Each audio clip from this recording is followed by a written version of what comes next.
ये है Dzire towers अमनोरा। ठीक है, अमनोरा का सेकंड सबसे खराब टावर आई कैन से। पहला है मेट्रो। ठीक है, विक्ट्री को तो मैं हटा ही दिया। तो इसमें सारे ये बना है करीब करीब 14 से 15 वर्ष पहले, और इसमें सारे 1 BHK हैं। काफ़ी पुरानी हो गई है, और अमनोरा एज यूजुअल कुछ मेंटेनेंस तो करता नहीं है। ठीक है, तो उसके हिसाब से देखने जाओगे तो ये किस हिसाब से इसको रिव्यू करोगे।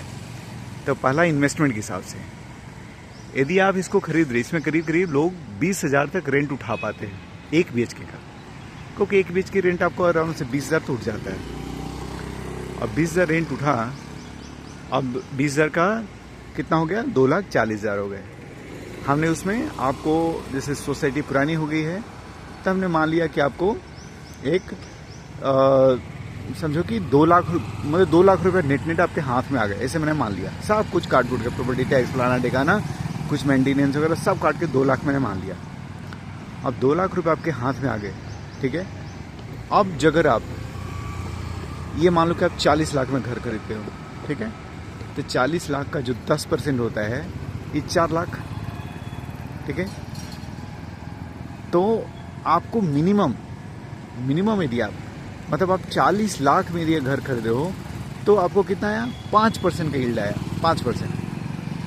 प्रॉपर्टी की प्राइस नहीं बढ़नी है, ये बात मान लो। प्रॉपर्टी की प्राइस एकदम नहीं बढ़ने वाली है इसकी, क्योंकि मतलब यहाँ पे कौन आएगा, वही आएगा जिसके जो 2 BHK अच्छा रेंट नहीं कर सकता है, जो बैचलर है, लड़की हो या चाहे लड़का हो, जिसको परेशानी न हो कि कोई दूसरा उसके घर में आए तो बोलेगा।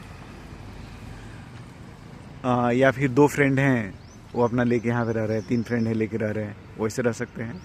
तो वही लोग आएंगे जो कि दूसरा अफोर्ड नहीं कर सकते। बाकी ये सोचो कि कोई बायर आएगा इसमें खरीदने के लिए, तो बिल्कुल नहीं। मुझे नहीं लगता कि किसी फैमिली मेम्बर के लिए ये चीज़ है। ठीक, केवल इन्वेस्टमेंट के लिए रह गया है कि यहाँ पे जो भी खरीदेगा वो इन्वेस्टमेंट के लिए खरीदेगा।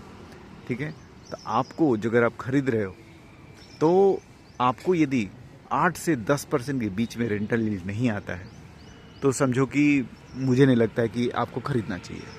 तो इन्वेस्टमेंट के हिसाब से मैं बोलूँगा 4/10, मतलब कि ना करो। ठीक है, उसके हिसाब से।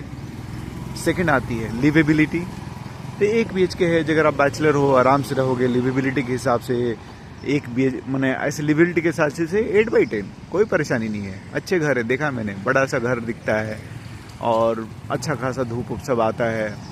इस साइड में थोड़े से पूरे धूप नहीं आते हैं, लेकिन फिर भी थोड़ा शाम को कभी कभी आ जाता दिखता है मुझे। ठीक है, तो लिवेबिलिटी के हिसाब से एकदम 8/10। आपको 1 BHK में रहना है, फर्स्ट क्लास है, एकदम कोई परेशानी नहीं है।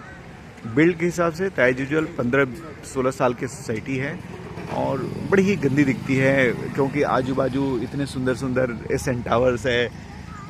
तो अमनोरा के हिसाब से मैंने दिखता है कि क्या है, जैसे वो नहीं बनता है माड़ा वाला, कि बड़ी सी सोसाइटी बन रही है उसके बीच में माड़ा बन जाता है, तो वैसा आपको दिखता है ये।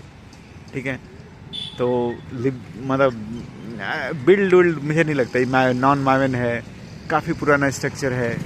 तो आगे मुझे लगता है कि एक 15 साल बाद इसकी हालत एकदम पूरी ख़राब हो जाएगी।